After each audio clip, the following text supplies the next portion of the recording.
data breach, and it's commonly referred to as a data breach at the DMV. But what actually happened was the Department of Motor Vehicles and several other companies and government agencies, so I'm thinking of city governments and city services, all use third-party providers for a lot of their data management um, needs. And one such file transfer company was Move It out of Massachusetts. So Move It, which did batch file transfers, was the one that got hacked. What this means is that all the information that's contained for Louisiana residents at the Department of Motor Vehicles is compromised. So what is the kind of information that the hackers have if they choose to use it? And I would point out the two important things. One is the driver's license number, and the other is your social security number. But in addition, think about when you go and get a driver's license, you also enter your height, weight, color of your eyes, hair. You know, I think you also put your organ donation status. So they have access to these pieces of information. So the question then becomes, what can somebody do with this information? And I think there again, you pay attention to your driver's license and your social security number. And within those two, I think the most important thing is your social security number, because a lot of financial transactions and benefit receipts are connected to social security. So if you put yourself in the shoes of somebody who wants to take advantage of your information, I mean, what is it that they're going to try and do?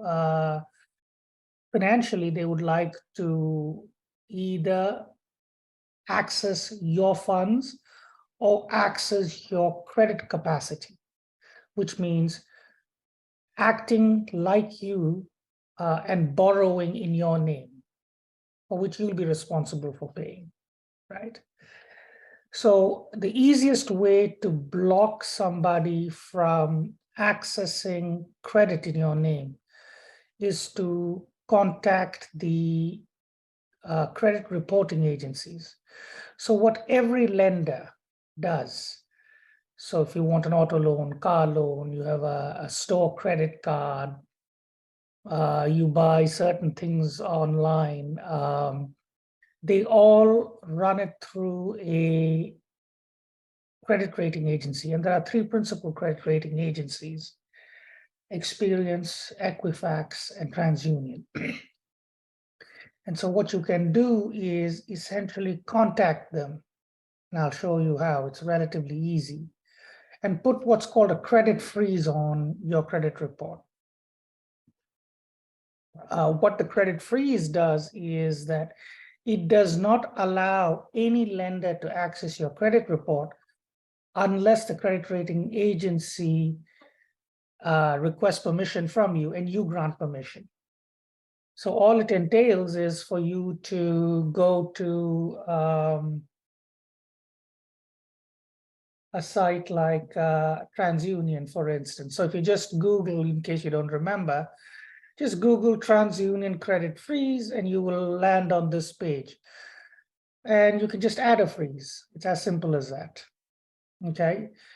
You could do the same for Experian. I mean, you have to create an account. And most of these will require an account. And all they ask you is for your name, email, address, which they already have, but you're just creating an account with them, and you can freeze your access to your credit report. And you can always unfreeze it anytime you want to go take a loan or you want to engage in any transaction that involves credit, right? Equifax is the same thing. And when you click on these, and I don't want to click on it because I already have freezes on all my credit reports, but you also have the option to enter what's called a fraud alert. And a fraud alert just informs the credit rating agency that that there is a suspicion that there could be fraudulent activity, and that's your good faith suspicion. And so they have, a watch or an additional layer of attention. The nice part about that is that the minute you provide that to one agency, it is transmitted to all the three agencies within 24 hours, the fraud alert. But the credit freezes, you have to do them individually at each one of these three credit rating agencies. So that's the first thing I think people should do. So this prevents anybody from fraudulently getting credit in your name. I think the second thing that's important to do is get in touch with your financial institution. By that I mean your bank. And we can talk about credit cards and others separately, but a lot of people have credit cards that are affiliated with their bank. And you let the banks know, and they'll usually have customer fraud division. Today, most of these large financial institutions are fairly sophisticated in their protocols. So there's 24/7 monitoring of all this activity, of all financial transactions. So, I mean, all of you, I'm sure, probably had a fraudulent charge in your account at some time or the other. And you know that you can always call the credit card company and you can dispute the charge. And they'll generally send you a replacement card. But what this does is it gives you a layer of protection where now not only can the fraudsters or the hackers not access credit in your name, they cannot also access existing savings. So it's not credit, it's what you already have. And usually, depending, it varies across different financial institutions, but they have an additional layer of security where even if you were to call today, some of them will have like a password that you have to tell them for you to be identified as the right individual. So, so it's like a 2 or a 3-factor authentication. So it's not just what's your date of birth and your last 4 digits of your social security number, but you can create a unique password to know that you are the correct individual that you're talking to, right? That's, in order of decreasing importance, that would be the second thing that I would do. The third thing is, let's say somebody breaches all of these, and I think this is less of a risk, but if it's not too much of a problem, you change your passwords. And today, I mean, it's difficult for them to hack your password. I'm not saying it's impossible. A lot of it is, I suspect, because a lot of people are already using password managers, which are built into your browsers, whether you use Google or Safari. I mean, they have certain password managers that offer you one additional layer of security. But usually to get your password, whenever you try to go and reset your password, they have all these personal questions to identify you. Now, that's the only way somebody can get access to your password or reset your password or try to guess your password. And if they have to do that, do they have enough identifying information to answer questions like, what was your first car? What was your first pet's name? And those kinds of standard questions. I doubt it, but it's an added layer of protection. I mean, the easiest thing is you just change your username and password. Now, I mean, it's easier said than done because a lot of people have lots of passwords and usernames for a variety of services that they consume on the internet. So it may not be the easiest thing to do. So I think these are the three in decreasing order of importance one should do. I'd add another fourth and fifth. If you also receive benefits. So for instance, so we've covered, somebody trying to get access to credit in your name.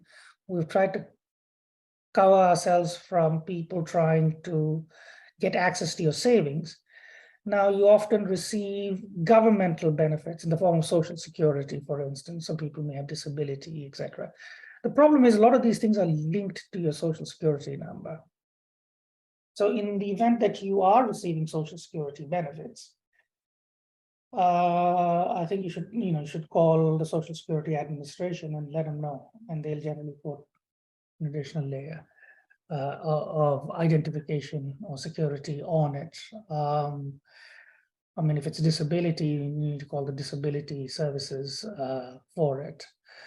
And the only other place where typically most people get certain receipts, and which is a little bit, again, I'll put it at a second order of importance, is, if you're due tax refunds or others, so things for the government, whether it's in the form of Social Security benefits, disability benefits, unemployment insurance, or for that matter, a tax refund, right? Whether it's at the state level or for most people, it's usually not a problem, either because they have used a tax preparation software and they've prepared taxes on their own. And so if you use something like a TurboTax, or if you use TurboTax, for instance, I mean, you've created already a PIN. And so that's the only way that gets accessed. And so you're going through an additional layer of security for people to be able to for you to be able to access any refunds. So those would be, if you will, the 5 things that I think one needs to do to protect oneself. And then the common sense thing of just watching. I mean, if you see a fraudulent transaction, immediately call your financial institution. Other than that, I don't think there's anything much to panic. Yes, I mean, people can hack, but you can also protect yourself. And look, I mean, today, a lot of the financial institutions are, and I say that with the larger financial institutions typically, they're all very, very quite sophisticated in their ability to protect you. And they have 24/7 monitoring. I mean, of a lot of the pretty much every financial transactions. I mean, it's not just because it's customer service, etc. There are certain what are called financial security. So banks have to follow protocols which are called Know Your Customer, which is the KYC protocol. And they have to also follow what's called an AML protocol, which is the anti-money laundering protocol. So sampling of these transactions are always reported to the FinCEN cell, so the financial security cell of the US Treasury, to monitor. So there is a network of things there that operate in the background to sort of look at these kinds of things. So, I mean, nothing is foolproof, but there's nothing to panic in the sense that there aren't some security buffers already there. Nilma, that's about all that I have. I mean, I'm happy to take any questions.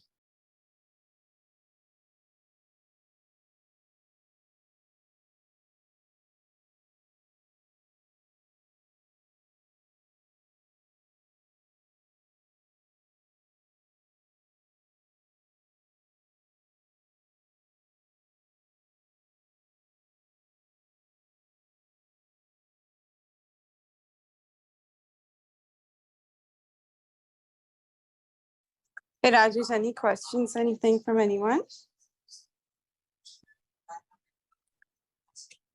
This is Nagaraj here. Thank you, Rajesh, for an excellent presentation here and guidance. We are not in town and I'm unable to log into some of the stuff, but Equifax, I had trouble getting into. I created an account and then they started trying to freeze the credit and they kept saying there is something wrong, something wrong.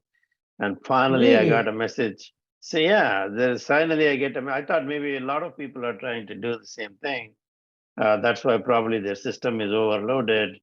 No, Then no. finally they said call. They sent a number to call, and that was displayed on the screen. I took a picture of that so that I don't forget the number. So I'm going to call them today. But has anybody else had a similar experience with Equifax? Is my question really, and I mean, you see, I had my credit freezes in place before all of this happened. I mean, it's just a practice that I yeah, follow. you're a finance professor, so you No, know no, how to do this, and you know. no, but I checked, because they expire every year. I Uh, mean, oh, I see. you got to renew them. So I just checked. I mean, Okay. I store, it's maybe once a year you log into this thing. And so I store my passwords for these in a password manager.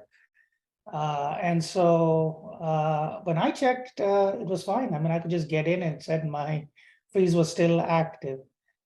So I'm not sure. Secondly, I don't really think it's the volume at all because look, these guys are quite capable of handling a lot of it. And the number of Louisiana residents trying to call Equifax at the same time. Now, think about it. The denominator is fairly small, and of which the numerator calling at a particular point in time when you're exactly there is all, makes it even smaller. And these guys handle, trillions of transactions every day. So I think there was a question from Asha, which says, should we freeze on all 3 credit report sites? And the answer is yes, because they operate in some sense, they operate independently, but they cooperate on certain things, but on credit freezes, they don't. So a particular lender may ping Experian, or a different lender may ping TransUnion. So it's better to just put a credit freeze on all 3. I mean, and it's a click away to unfreeze if anytime you want to unfreeze. So I definitely recommend that you do that. Rajesh, Yes. this is Ramesh Badigere. Thanks for the nice presentation, nice and quick and precise. I just had a question related to the credit freeze. If you don't have any loan at all, no loan and all that, still does one need to go and make the credit freeze? Or yes, it's always better to have it. You see, the point is not that you don't have a loan. The point is the fraudster may impersonate you and seek a loan on your behalf, right? You don't want anybody to access your credit report without your permission. Because these hacks keep happening, how many times one has to do this, credit cards get hacked and other things get hacked, Well, you do this once. Yeah. You see, once you put the credit freeze on your credit report, it's once a year. I mean, you just go and renew it if you want. And I'm sorry, my Siri got activated. So it's really not as much as a pain as you imagine it to be. Again, creating account in everywhere. I mean, it takes you 2 minutes. All it asks you is on your computer, you probably have autofill, right? I mean, just keep clicking, your name, your phone number, your email, your address, and you just create your own password if you want, and you store that, and you're done. And just click on freeze your credit and walk yourself through. So, I mean, let me put it this way, Ramesh. I mean, I really think the benefits far outweigh the costs. Yeah. Okay. So I think Vaidi also raised his hand. So happy to answer Vaidi's question. Thanks, Rajesh. Hi, Rajesh. Thanks. That was very informative. I have a series of questions, so please cut me off Okay. when it is too long. Okay. First question is, do you have a suggestion for a password manager? Look, I mean, Google for password manager free. Okay. And there are a lot of nice ones available. I haven't recently looked. I use, since I do a lot of work on the Mac, I have my own Mac, and Mac security is fairly good. So that's one. But there are paid wallets too, where you can Right. put those, but just Google password manager, best password managers, or you might, Okay. you might stop ones, and that's Yeah, what I haven't explored Google. Everything I saw that had good reviews were paid. So that's why I wanted to check on that. I mean, Yeah, go ahead. you see the advantage with that, and it might not be that bad to pay. Look, we are in a world where most of our transactions are all digital, right? So you don't know where the vulnerabilities are, as this data is moving across the network. So, I mean, even if you have to pay a little bit of money, the password manager is useful in the sense that you don't have to remember so many different passwords and create it. I mean, it'll create an encoded, or it'll generate a password, like, if you're on Mac or Google, it'll tell you, here is a strong password suggestion, and, it'll be some mumbo jumbo of numbers, right? But you may have you only need one key to get into your password manager, which could be YD123. And that opens up whatever else you want. Yeah, I mean, it's a handy tool, but I believe, I mean, I can look maybe, and if I find something, I'll quickly send it to you. Sure. Don't worry about that. I was just, I saw some which were paid, but, I haven't bought. Yeah, there are some paid ones. Yeah. You can go to the paid ones, but I think, you can find the other couple of questions that I had was, by the way, I just tried TransUnion and it worked. I haven't tried the other two. So just wanted to add that to what Nagaraj put up there. So TransUnion worked. I haven't yet tried Equifax. You had mentioned something about TurboTax, and I kind of missed that part. So what I'm saying is, in the event you are due a tax refund, okay? So we are in June. There may be late filers, right? So if you file late and you want tax, you're due a tax refund from the federal government or the state government, right? Then, there is a possibility that because they have the social security number, they can route the benefits to a different account. Right. Usually when you prepare in TurboTax, what happens is that you generate an ID when you electronically sign your tax document, right? And so that ID is required for you. I mean, so if you call the IRS right now and said, this is what's happening, they'll say, create an ID. So for you to be able to access the refund, you will need that ID. So that's another layer. But TurboTax does this automatically because it's now going through TurboTax, and then TurboTax is then sending it on through their encryption onto the IRS. Right.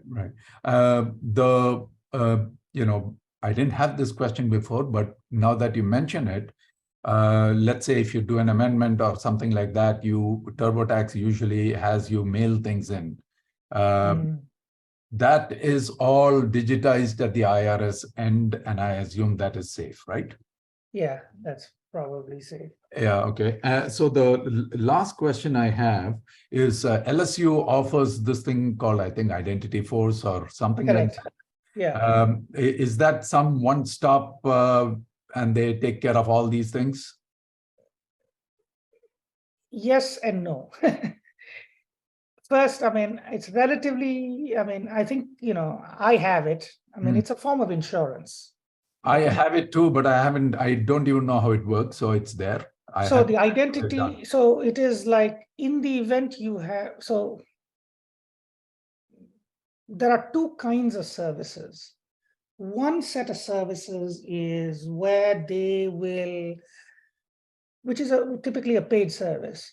They will monitor all your public facing things, what are the different sites that are searching for your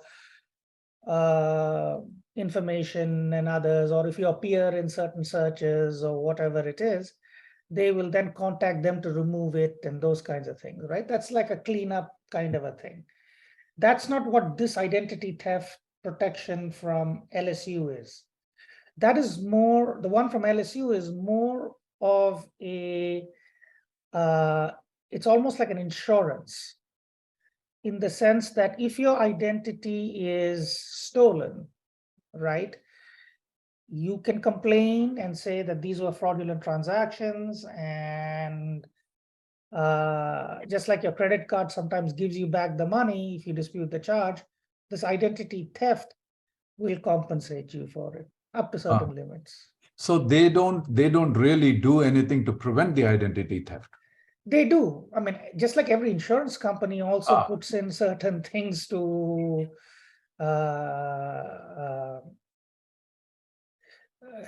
but anyway, deductibles and others. No, they are not actively because they don't have access to everything that you do, right? How can they protect you? They don't. So in short, rather than complicate the answer, it's good to have. That makes sense. Okay. Yeah, I don't want to hog all the time. I'm sure others have questions too. I think there was a comment from DJ Singh. Maybe I'll read it out to everybody. He says, does this help? I've removed my card from saving it for Amazon purchases. I'm also ensuring to purchase as much with Apple Pay so that there isn't one more layer. Yeah, I mean, I think it's a smart idea. I mean, if you use Apple Pay, usually Apple Pay is linked to a credit card. And if your credit card gets hacked, you already have a problem. But to the extent that the problem is not you using your card. So your cards today have chips, and those chips have a layer of security that is built in. And that's why, I mean, if you observe, as opposed to swiping your card, when you insert the chip, it takes just a little bit longer, right? And so when you use your Apple Pay, it is doing something similar. So it's protecting. So if somebody has physical possession of the card, yes, it's, they cannot, they can fraudulently use it. And so, but usually they get that from the machine, or like, from the gas station. Sometimes when you swipe your card, there are people who try to read it off of those readers and those kinds of things. So in that sense, it protects you. So it's always good to have, go through that layer. I mean, I don't want to panic everybody. I think everybody should go on in their normal day-to-day affairs. I mean, these things. Look, I think all of us have, we may not realize it, have been hacked, have had fraudulent charges and other things. The reason this got a lot of focus is because it's geographically, it puts the locus of attention geographically, because it said, oh, all Louisiana residents. Right. Well, I mean, if you look at so many Louisiana residents, they have so many transactions with so many entities that are outside of Louisiana and have had, fraudulent charges. I mean, so today in an online world, you're not shopping or restricted to this particular area. So you may have provided your social security number for other purposes. And so I think I don't want to suggest that one takes it lightly, but at the same time, I'm also suggesting that one shouldn't panic or anything like that. Can I add another point here, Rajesh? Sure. Yeah. Yeah, you know, Experian, I tried. Wiley said TransUnion, and I had very fine. In 5 minutes, it was done. Experian. TransUnion, I think, asked me to pay something, yearly membership or something. No. I was curious, just to I get think a piece. Are you on this site? Let's share screen again. I did what Rajesh suggested. I Googled Equifax, TransUnion, and Experian credit freeze. And yeah, if you, Dr. Rao, just put TransUnion credit freeze on your Google screen. It should bring you directly to this. Oh, so sorry, you didn't have a problem with TransUnion. You had a problem with Equifax. Is that why? Sorry, not able to hear you. Okay, you had a problem with Experian? No, none at all. Experian was the easiest. 5 minutes, it was done. Okay, TransUnion was the one. I think it asked for money. Equifax, I still haven't been able to connect. No. I need to call them. They said, so I will call them. You can call, but even Equifax, just type in your search engine TransUnion credit freeze, and it'll bring you up to this page that hopefully you can see. And then you just click add a freeze. And then you just do this. Okay. Yeah, I'll try that again. I'm on that page, so I was going to try that. Good. Yeah, and same way with, will do. Secondly, you shouldn't pay for anything. I mean, they're selling other products. Okay, they also I've not been able to hear you. But you are by law entitled to a free credit report from each of these agencies. So you shouldn't pay for a credit report. Okay. Thank you. Sure. Thank you, Eddie. I ask a quick question? Sure. I feel very leery when a website, as trusted as it may be, asks for the social security number. Last 4 digit is one thing.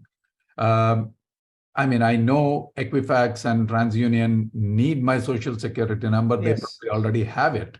Yes. Any advice on, I feel very leery about putting that in on the web. No, quite understandable. But I don't think today, you're right. A lot of them will only shouldn't ask you. Right. I mean, if they don't need to. But with the credit rating agencies, yes, they do already have it. So I guess putting it out there doesn't hurt. Yeah. I'm less worried about them than in transit. I don't know how. I assume it is going to be encrypted as it goes along. Yes. Yeah. I think you should be fine. Okay. They have a little lock next to the social security number, which probably means it is encrypted, right? Yeah. Okay.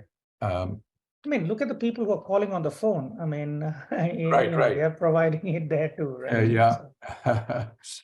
Yeah. Somehow in your mind, I know all these on paper, but in your mind, you are still much more comfortable handing it out on a piece of paper and walking it down to the office. True. I think a lot of it is psychological. I mean, the thing is that today, every one of our activities leaves a digital signature or a stamp, right? And all of this information is getting moved about. So, I mean, the lesson here is that, I mean, it doesn't apply to all of us, but the lesson here is that, agencies like the DMV and the others, I mean, they need to do a much better job of vetting their third-party contractors for cyber risks. I mean, I guess we are getting to a point where it is as important as hurricane insurance and others, where people have to take it seriously. Yes, absolutely. I mean, I have found also this identity protection where they sort of tell you, so many people profiled you and this and that, and protect you against that to be quite useful. I mean, just because of, as professors, and, in some of the work that we do, which is public facing, and being a financial economist, there are people who sort of sometimes take advantage of what you say to their benefit. I'm talking about political positions and those kinds of things. So I've been a little bit careful about that. Yeah. So I've even gone to the extent of saying these views expressed are solely mine and do not implicate LSU or anybody else.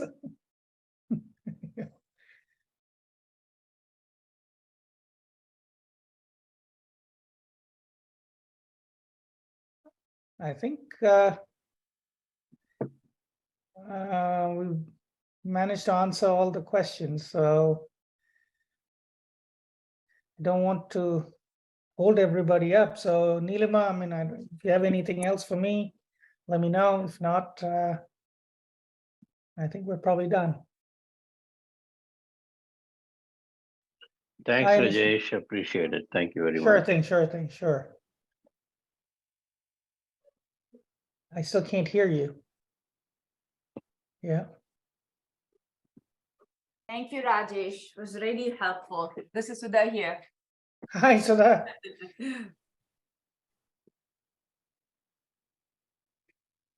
Good.